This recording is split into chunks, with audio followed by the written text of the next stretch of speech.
अन्नदाता। पग पग पर है संग तुम्हारे अन्नदाता।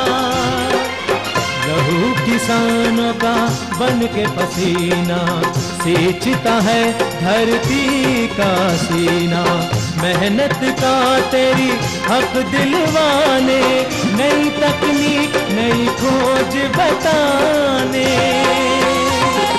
पशुधन को गुणवान बनाना, पौध सुरक्षा को सिखलाना, खेती के सब गुर समझाने, भारत का सरताज बनाने।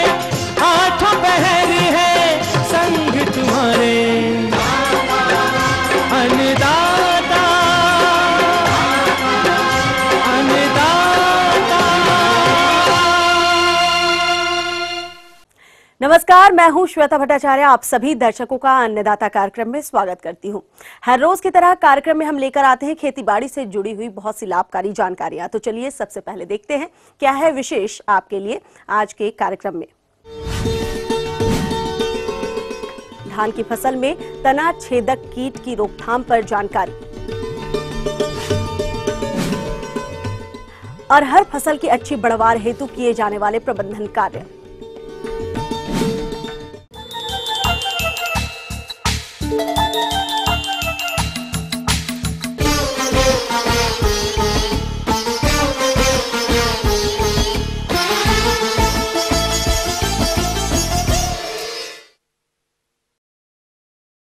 धान की पौध रोपाई कार्य लगभग समाप्त हो चुका है। इसकी रोपाई के बाद इसमें तना छेदक कीट का प्रकोप हो जाता है, जो कि धान की फसल की विभिन्न अवस्थाओं पर इसे हानि पहुंचाता है। तो किसान भाइयों, धान की फसल में तना छेदक कीट की रोकथाम आप कैसे करेंगे, इस विषय पर जानकारी देने के लिए हमारे बीच उपस्थित है बीपीएस कृषि महाविद्यालय जिला पूर्णिया के डॉक्टर आयन शर्मा। किसान भाइयों, अगस्त महीना गुजर रहा है और खरीफ मौसम का यह पहला समय है जिसमें खास करके धान की खेती, उसकी रोपनी हो चुकी होती है और इसमें अब कीट का प्रकोप होने वाला है। सबसे पहले जब आप नर्सरी से बिचड़ा उखाड़ते हैं उस समय ही किसी भी सिस्टेमिक इंसेक्टिसाइड जैसे इमिडाक्लोप्रिड 1 ml प्रति लीटर अथवा एसिटामिप्रिड आधा ग्राम प्रति लीटर पानी में घोल के बिचड़ा उखाड़ने से पहले उस पर छिड़काव कर देने से जो धड़ छेदक या किसी भी कीट का पिल्लू या अंडा रहता है उससे आपको बचाव हो जाता है। दूसरा क्या है कि धान के जो बिचड़ा उखाड़ रहे हैं उस बिचड़ा के छिप को, ऊपर वाले पत्ती को छांट करके और उसको फेंक दें या ज़मीन के अंदर गाड़ दें। उसमें क्या होता है कि खास करके धान का तना छेदक कीट ऊपरी पत्ती के ऊपरी सिरे पर उसका अंडा रहता है और उसको छांट देने से वह अंडा ख़त्म हो जाएगा और आपके जो मेन खेत है उसमें उसका आक्रमण नहीं होगा। इस तरह से आप नर्सरी मैनेजमेंट करके आप अपनी फसल में कीड़ों से बचा सकते हैं, आपको लाभ होगा। दूसरा है कि खेत में बिचड़ा रोप दिए, खेत लहलहाने लगा 15 दिन 20 दिन के बाद, उस समय खास करके तना छेदक के एगेंस्ट में आप फेरोमोन ट्रैप और तना छेदक का ल्योर लगा करके कम से कम 7-8 फेरोमोन ट्रैप प्रति एकड़ की दर से आप खेत में लगा दें। इससे क्या होगा कि आपका जो कीट है, नर कीट, वह पहले ही उसमें आकर्षित होकर के समाप्त हो जाएगा और जब मादा प्रौढ़ होती है तब उस एरिया में ही नर कीट का अभाव हो जाता है। दूसरा है कि लाइट ट्रैप यदि आप व्यवहार करते हैं तो उससे क्या होगा कि आपका और कीट जो अन्य प्रकार के होते हैं, गंधी कीड़ा है या पत्र लपेटक है या राइस हिस्पा है, उन सब का भी एडल्ट उसमें आकर के फंस करके अपनी जीवन लीला समाप्त करेगा और आगे आने वाली पीढ़ी या उसकी जनसंख्या कम हो जाएगी। दूसरा क्या है कि मेड़ वगैरह पर जब रोपनी आप करने चलें तो मेड़ वगैरह पर जो घास रहती है उसको कीचड़ से दाब करके उसको अंदर दबा दें, जिससे क्या होता है कि धान की फसल के नहीं रहने पर गंधी कीड़ा या और अन्य कीड़ा उस पर अपना जीवन बिताता है, वह उसको भोजन नहीं मिलेगा और उसकी जनसंख्या कम हो जाएगी। साथ ही में जो खेत की तैयारी कर रहे हैं उस समय आपको कार्बोफ्यूरान जो दानेदार दवा है उसको आप खेत में डाल देंगे 25 किलोग्राम प्रति हेक्टेयर की दर से। तो उससे क्या होगा कि आप में कोई भी तना छेदक या रस चूसक कोई भी कीड़ा आक्रमण नहीं कर पाएगा, और करेगा भी तो शुरुआती दौर में भी उसका नाश हो जाएगा। यदि खेत में आपका स्टेम बोरर लग चुका है और उसका लक्षण आप जानते ही हैं कि गाभा जो है वह सूखा हुआ दिखाई पड़ता है, और उसको आप हाथ से निकाल करके खींचिएगा तो आसानी से निकल जाएगा, और पौधा को चीर करके देखिएगा तो उसमें नीचे छोटा छोटा नन्हा सा पिल्लू दिखाई पड़ेगा। आप समझ जाएं कि धड़ छेदक का प्रकोप हो गया है।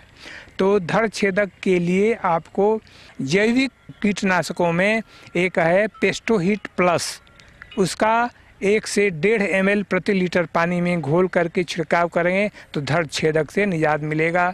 और दूसरा है बिवेरिया बेसियाना या बेसिलस थुरिंजिएंसिस, इसका भी आप प्रयोग करेंगे तो उससे भी आप बिना पर्यावरण को प्रदूषित किए हुए अपनी फसल को बचा सकते हैं।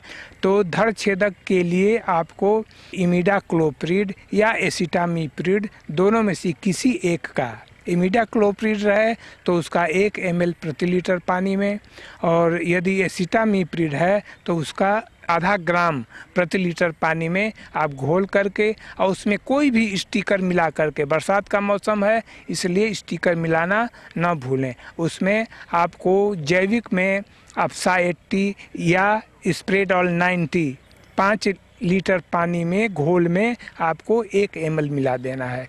इस तरह से आप छिड़काव करके आप उसको पौधे को बचा सकते हैं। लास्ट स्टेज में भी धड़ छेदक का प्रकोप होता है जिसमें सूखी बाली निकलती है या जिसको व्हाइट ईयर हेड कहते हैं।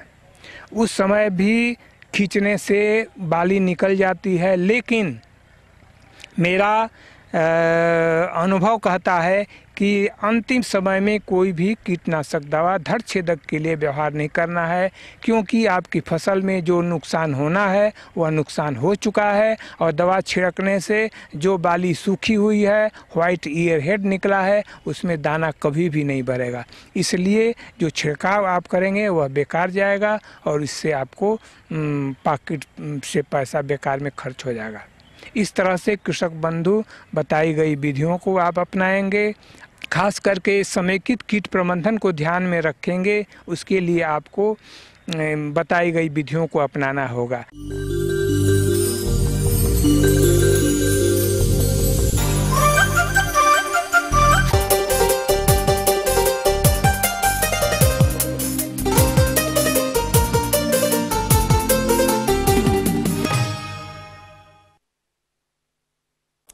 जिन किसान भाइयों ने अगेती अरहर की बुआई की होगी वो फसल इस समय बढ़वार की अवस्था पर खड़ी है, और अरहर की फसल से अच्छी उपज के लिए जरूरी है कि इस समय फसल को खरपतवार और कीट रोगों से होने वाले नुकसान से फसल को बचाए रखें, तभी आप अरहर की खेती से अधिक लाभ कमा सकते हैं। तो किस प्रकार से करें इन प्रबंधन कार्यों को, इसकी जानकारी दे रहे हैं डॉक्टर संदीप तोमर।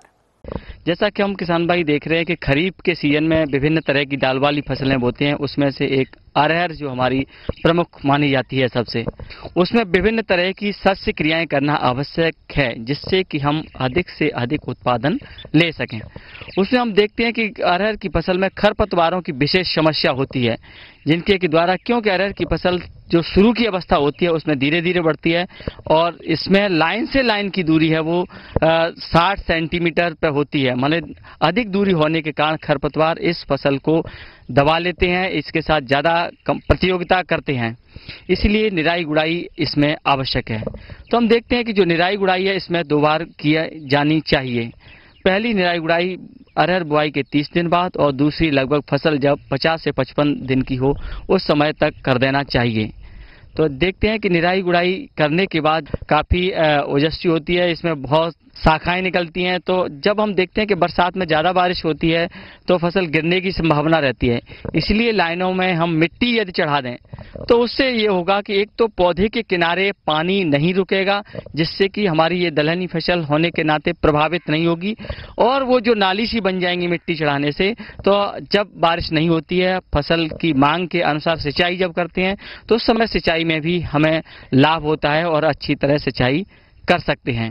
दूसरा हम देखें, इस समय जैसे ही इसमें कीड़े विभिन्न तरह के प्रभावित करते हैं या येलो मोजा की समस्या आती है या पत्ती लपेटक कीड़ लगता है, तो उसके लिए हमको एक जो सिस्टमेटिक जिसे कहते हैं अंतर प्रभावी दवा जो है उसका छिड़काव किया जाना चाहिए। उसमें हम देखते हैं कि जैसे मेटासिस्टाक्स है, रोगर है, इनकी 1 से 1.5 ml मात्रा प्रति लीटर के हिसाब से आप घोल बना करके छिड़काव कर सकते हैं, जिससे कि विभिन्न तरह के जो कीड़े इसमें लग रहे हैं उनसे आप इसको छुटकारा पा सकते हैं। अब हम देखेंगे कि जैसे फसल हमारी आगे बढ़ती जाएगी तो इसमें जब फूल आने लगेगा तो जब फली बनने लगती है तो जो फली भेदक है ये इसकी सबसे बड़ी समस्या मानी जाती है। अरहर में किन्हीं क्षेत्रों में देखते हैं कि 50% तक भी उत्पादन हमको नहीं मिल पाता है। फलियों में जो फली भेदक है, जो सुंडी होती है, वो फली में अंदर सारा का सारा पूरा दाना खाकर खत्म कर देती है। तो इसके नियंत्रण के लिए समन्वित नियंत्रण बहुत जरूरी है, क्योंकि उस समय फसल उस अवस्था में होती है हम सही तरह से दवा का छिड़काव भी नहीं कर पाते, फसल इतनी बढ़ जाती है उसमें स्प्रे नहीं हो पाता। तो उसके लिए जैव नियंत्रण जो है बहुत जरूरी है।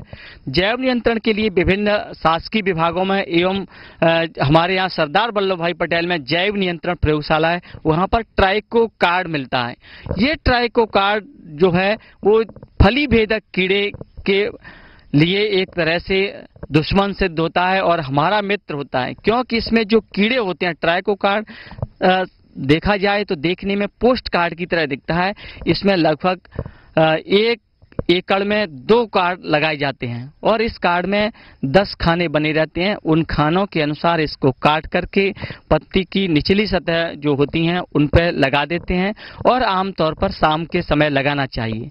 जब ये कार्ड लगा देंगे इनमें से छोटे छोटे ततैये से निकलते हैं और ये फली भेदक कि जो वयस्क द्वारा पत्तियों पर अंडे दिए हुए होते हैं, उन अंडों में ये अपने अंडे दे करके और फली भेदक के अंडों को समाप्त कर देते हैं, जिससे कि हमारी फसल पूर्णतः सुरक्षित हो जाती है और अच्छा उत्पादन मिलता है।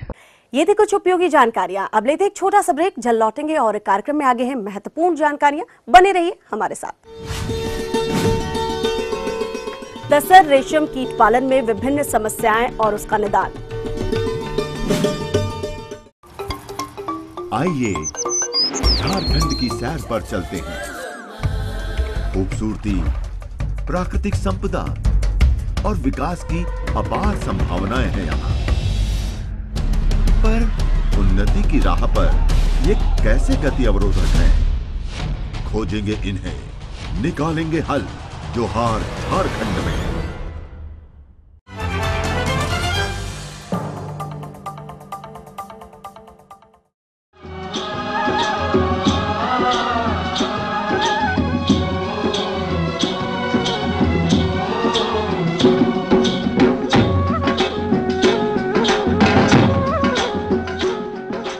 ब्रेक के बाद एक बार फिर से आप सभी दर्शकों का अन्नदाता कार्यक्रम में स्वागत है। बढ़ते हैं अगली प्रस्तुति की ओर।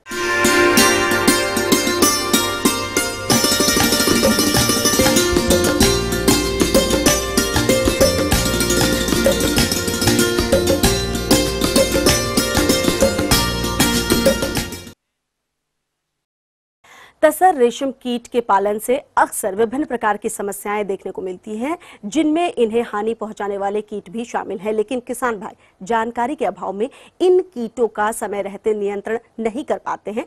हमारे बीच एक किसान भाई मौजूद है जो कुछ जानना चाहते हैं, तो आइए मिलते हैं उन्हीं से। 28-29 साल से तसर कीट पालन कर रहा हूँ और मेरे तसर के कीड़े जो होते हैं उसमें बहुत तरह का कीट है जो उसका नुकसान पहुँचाने वाला है। तो ये कीट को जो नुकसान पहुंचाते हैं उसको बचाने के लिए हमें क्या करना चाहिए, कौन कौन से कीड़े इसको नुकसान पहुंचाते हैं, उनका जानकारी हमको चाहिए और ये जिससे कि हमारा ये कीड़े बच सके। तो किसान भाइयों, इन कीटों का नियंत्रण किस प्रकार से किया जाए, इस विषय पर जानकारी दे रही हैं केंद्रीय तसर अनुसंधान एवं प्रशिक्षण केंद्र जिला रांची की विषय विशेषज्ञ। अभी जो यासीन अंसारी जी ने पूछा है वो बहु मुख्य प्रश्न है। जो कीट पालन करते हैं वो तो कीट को जो लॉस करते हैं वो कीट भी इसमें पाया जाता है। उसमें मेन है जो स्टिंक बग बोला जाता है और एक और है साइकैनस कोलारिस बोलते हैं। ये दोनों बहुत लॉस करते हैं। ये दोनों क्या करते हैं, जब कीड़ा फर्स्ट इंस्टार से लेके थर्ड इंस्टार तक रहता है उस टाइम में ज़्यादा लॉस करते हैं। ये पूरा कीट का खून चूस लेता है ताकि कीड़ा मर जाता है, इससे आपको ज़्यादा लॉस होता है। उसके बाद जब रेयरिंग में फोर्थ इंस्टार और फिफ्थ इंस्टार में कीड़ा आ जाता है उसमें दूसरा टाइप का पेस्ट आ जाते हैं। उसमें मेन है एक प्रेइंग मैंटिस बोला जाता है, वो एक बहुत लॉस करता है। उसके अलावा भी बहुत सारे कीड़े इसमें पाया जा सकता है। और इसको आप कंट्रोल करना चाहते हैं तो इसके लिए पहले करना क्या है, जब कीड़ा होता है फर्स्ट टू थर्ड इंस्टार, इसको बोलते हैं यंग इंस्टार, उसको नायलॉन नेट के अंदर रेयरिंग करना चाहिए। इससे हम बहुत लॉस को रोका जा सकता है। और अगर आप कीट पालन रेयरिंग नेट के में अंदर नहीं कर रहा है तो वॉच एंड वार्ड बहुत मुख्य है इसमें। तो वॉच एंड वार्ड करने से भी जो कीड़ा को लॉस करता है वो पेस्ट को भी कंट्रोल कर सकते हैं। साथ ही साथ जो क्रो है, मतलब बर्ड्स जो है, बर्ड्स भी इसको खाते हैं, उसको भी हम वॉच एंड वार्ड से कंट्रोल कर सकते हैं। जो चौथवा और पांचवा स्टेज है इसमें कीड़ा बड़ा हो जाता है, उस टाइम में भी एक कैंथिकोना जो बोले स्टिंक बग वो भी खाता है लेकिन लॉस इतना ज़्यादा नहीं होता है। उस टाइम में क्या करना चाहिए, मैन्युअली उसको पिक करके मारना चाहिए। उसको कलेक्ट करना है और उसको मारना है। इसको बोलते हैं मैकेनिकल कंट्रोल। और जब कीड़ा कंप्लीट हो जाता है इंस्टार्स और जब स्पिनिंग करना शुरू करता है, ककून बन जाता है, उस टाइम में और दो पीड़क है इसका। उसका नाम एक है ऊजी फ्लाई एंड दूसरा है इग्निमॉन फ्लाई। ये दोनों ककून स्टेज में इन्फेस्ट करते हैं। तो इसको करने के लिए एक तो मैकेनिकली इसको कंट्रोल करना है, इंसेक्टिसाइड तो बिल्कुल यूज़ नहीं करना है क्योंकि ये सिल्कवर्म भी सेंसिटिव है केमिकल के लिए। अभी जितना पीड़क हमने बताया ये सब से अब अगर सभी कीड़ा आपको मिलता है फील्ड में तो लगभग 30 से 40% तक लॉस होता है। अगर ये सब आप रोकना चाहते हो तो अभी जो बताया है ये सब आप अडाप्ट करोगे तो आप 30 to 40% लॉस को बचा सकते हैं। इसका आप फार्मर्स का आमदनी बढ़ेगी। आगे और भी है कुछ रोचक जानकारियां, पर यहाँ पर रुकेंगे एक और कमर्शियल ब्रेक के लिए। जल्द हाजिर होते हैं।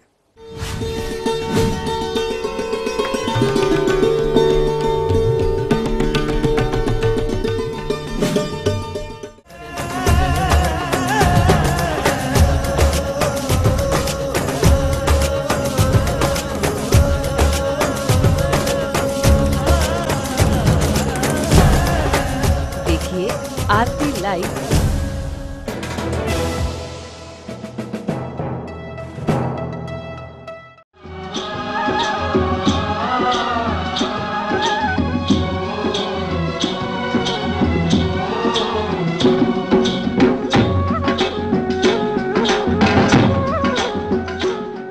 ब्रेक के बाद आप सभी दर्शकों का स्वागत है। चलिए अब रुख करते हैं अगली कड़ी की ओर।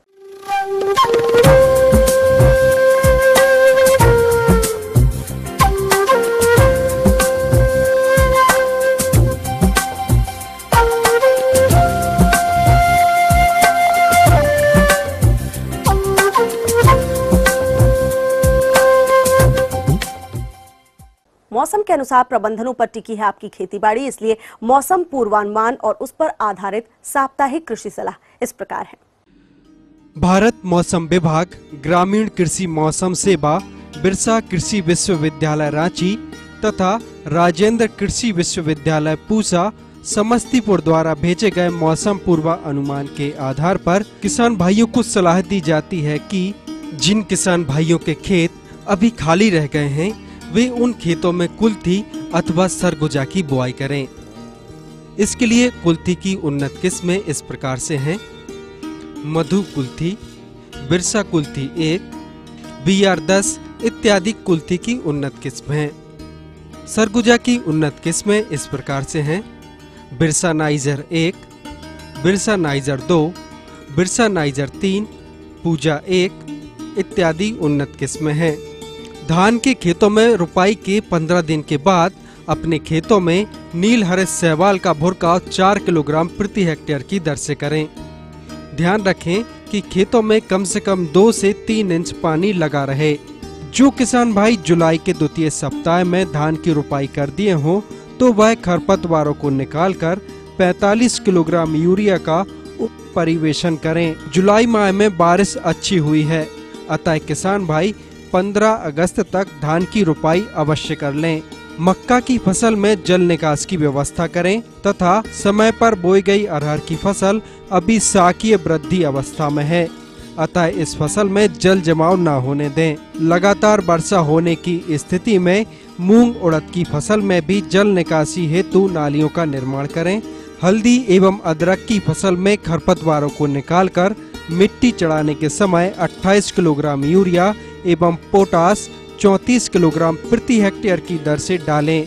ओल के पौधों के तनों के चारों तरफ 3 से 4 ग्राम यूरिया एवं 3 ग्राम MOP प्रति पौधे के पास डालें।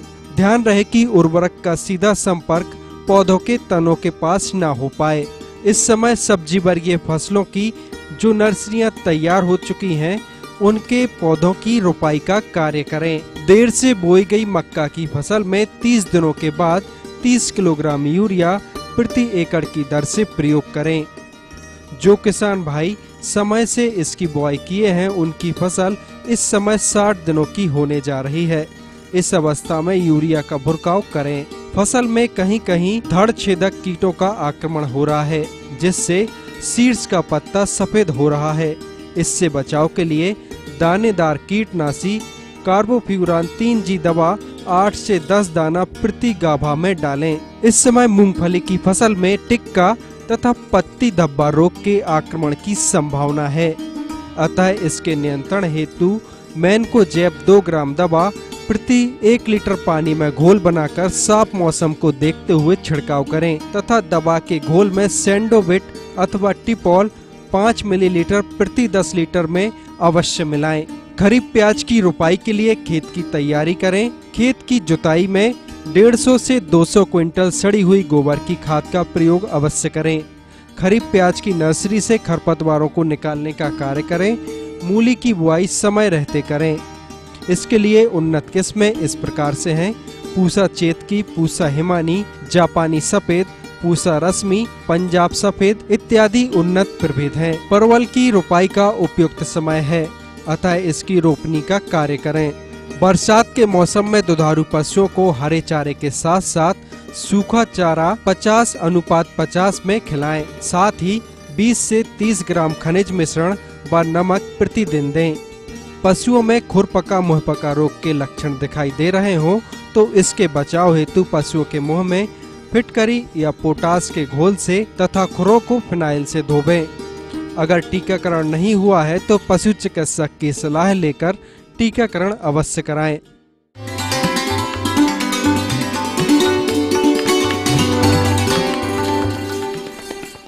अन्नदाता हेल्पलाइन निशुल्क फोन संपर्क सेवा के माध्यम से आपके द्वारा पूछे गए प्रश्नों में से 1 या 2 महत्वपूर्ण प्रश्नों को हम अपने कार्यक्रम में शामिल करते हैं। इसी के तहत आज का चयनित प्रश्न और उसका जवाब इस प्रकार है। जिला दरभंगा से विजय कुमार यादव जी, आप अन्नदाता निशुल्क फोन संपर्क सेवा के माध्यम से मुर्गियों की देखरेख एवं प्रबंधन कार्यों पर जानकारी चाहते हैं। तो यादव जी, आपकी जानकारी हेतु प्रस्तुत है कार्यक्रम का यह अंश। आज मैं किसान भाइयों को जो है ब्रॉयलर के बड़े मुर्गियों के बारे में या लेयर मुर्गियों का किस तरीके से देखभाल होनी चाहिए। साधारणतः इस मौसम में ये देखा जाता है कि कभी कभी बहुत धूप हो जाती है और कभी कभी जो है बहुत रात के समय जो है काफ़ी ठंड कभी कभी हो जाती है। मौसम में काफ़ी उतार चढ़ाव होती है और इस दौरान जो है उमस काफ़ी बढ़ जाती है वातावरण में, और इस उमस की वजह से जो है अगर हमारी वेंटिलेशन मुर्गी के घर में सही तरीके से नहीं होता है तो मुर्गियों को काफ़ी बीमारी होने की काफ़ी संभावना बढ़ जाती है। अब उसके लिए जो है पहला चीज़ हमको ये ध्यान रखना पड़ेगा कि मुर्गी चाहे वो ब्रॉयलर हो चाहे लेयर हो, उनके घर के जो वातावरण है यानी कि उनके जो आसपास जो खिड़कियां है वो खुली रहे ताकि शुद्ध हवा जो है वो बाहर से अंदर आ सके। दूसरी बात ये भी ध्यान में रखना होगा कि अगर घर में उमस बढ़ रही है तो इसका एक कारण हो सकता है कि एक घर में जो है ज़रूरत से जितनी मुर्गी होनी चाहिए, जैसे ब्रॉयलर मुर्गी के लिए जो है हम 1 वर्ग फुट फरस्थान का इस्तेमाल करते हैं तो उससे ज़्यादा हो सकती है, कभी कभी हम रखे हैं तो इस के वजह से जो ओवरक्राउडिंग होती है तो उस कारण जो है घर में उमस बढ़ सकती है, गीलापन हो सकती है वातावरण में। तो इस दौरान जो है अगर आप खिड़कियों को खुला रखें, वेंटिलेशन सही रखें, अगर लीटर भी गीला हो जाता है तो हमको ये विशेष ध्यान में रखना होगा कि खिड़की जो है वो खुला तो होना ही चाहिए, साथ में जो है जो लीटर जो है जो कि गीला हो जाता है उसमें जो है आप चूना का प्रयोग कर सकते हैं। और चूना के अलावा जो है आप सूखे लीटर को, मतलब जो लीटर के लिए हम इस्तेमाल करते हैं या तो भूसा या बुरादा या जो कुछ भी हो, हम जो इस्तेमाल करते हैं फ्रेश यानी सूखे हुए हो, गीला ना हो, उसको हम कर सकते हैं ताकि जो है लीटर जो है सूखा मेंटेन हो, ड्राई फॉर्म में मेंटेन हो। मुर्गियों को भी जो है काफ़ी अधिक मात्रा में पानी, शुद्ध पानी की व्यवस्था होनी चाहिए प्रबंधन व्यवस्था में। और इसके साथ ही साथ हम जो है पानी में जो है हम कुछ दवाई जैसे कि मल्टीविटामिन का इस्तेमाल कर सकते हैं, कुछ स्ट्रेस जिससे कि स्ट्रेस ना हो, बहुत सारे आयुर्वेदिक दवाइयाँ जो है बाज़ार में उपलब्ध है, तो इस तरीके का जो है दवाइयाँ जो कि स्ट्रेस को रोकने में काम आती है, तो इस तरीके का आयुर्वेदिक दवाई या आयुर्वेदिक टॉनिक, कुछ लिवर टॉनिक का भी हम इस्तेमाल कर सकते हैं। किसान भी जो है अलग अलग जो लिवर टॉनिक बाजार में उपलब्ध है, जैसे लिव 52 हुआ, स्ट्रेस रोक हुआ, इस तरह के कई सारे लिवर टॉनिक, कई सारे मल्टीविटामिन, कॉन्सिटोन, कई सारे इस तरह की जो है दवाई आ रही है मार्केट में, कई कंपनियों की आ रही है। तो किसान जो है इस तरीके का दवाइयाँ जो है संभवतः अच्छा होगा अगर किसान जो है उसके पानी में उसको मिलाकर मुर्गियों को पिलाए।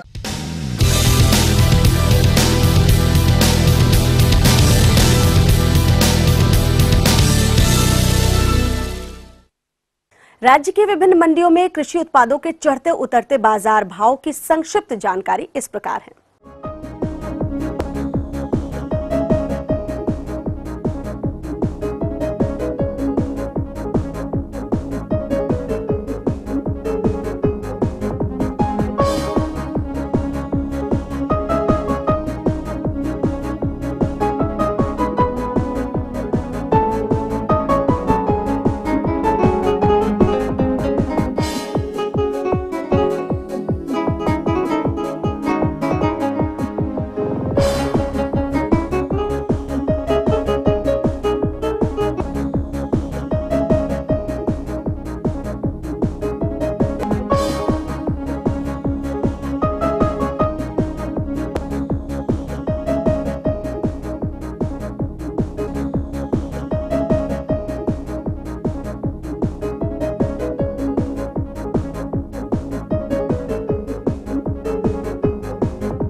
अब आइए देखते हैं कल दिखाए जाने वाले कार्यक्रम की मुख्य झलकियां। मिश्रित खेती, कम जगह अधिक आय प्राप्त करने का जरिया। हम ये उम्मीद करते हैं कि आज का कार्यक्रम आप सभी दर्शकों के लिए उपयोगी रहा होगा। किसान भाइयों, अन्नदाता आपकी सेवा के लिए संकल्परत है। कृषि संबंधित समस्या और सुझाव के लिए आप हमें इस पते पर संपर्क कर सकते हैं। प्रोड्यूसर अन्नदाता ETV Bihar Jharkhand Ramoji film city Hyderabad 501512। साथ ही आप हमें ईमेल भी कर सकते हैं। हमारा ईमेल एड्रेस है annadatabihar@etv.co.in। इसके अतिरिक्त आप हमें निःशुल्क हेल्पलाइन नंबर 180010845999 पर सोमवार से शनिवार सुबह 10 से शाम 4 बजे के बीच संपर्क कर सकते हैं। फिलहाल अन्नदाता की पूरी टीम को दीजिए इजाजत। कल फिर इसी वक्त आपसे मुलाकात होगी कृषि संबंधित कुछ और रोचक जानकारियों के साथ। नमस्कार।